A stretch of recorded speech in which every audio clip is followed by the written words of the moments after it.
So you're wondering how to do a VLOOKUP in Excel. Well, it's very simple. Say we don't know the state abbreviations in America, which we really don't.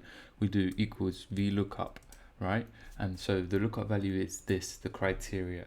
The table array, so that's the whole set of values. I've downloaded this, but you select the whole set.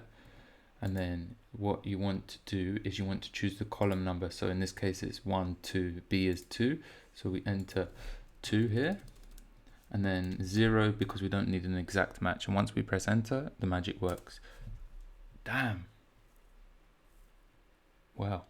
Okay, the magic didn't work, and do you know why? Because you need the lookup value to be on the other side. So we want to cut this, we want to insert it here. And now we go back, we do equals VLOOKUP. And then lookup value is going to be this one. We do the range as this.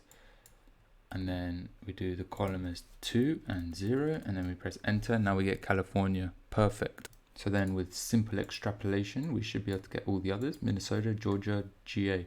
Easy peasy VLOOKUPs. Just set your data up right. Follow for more.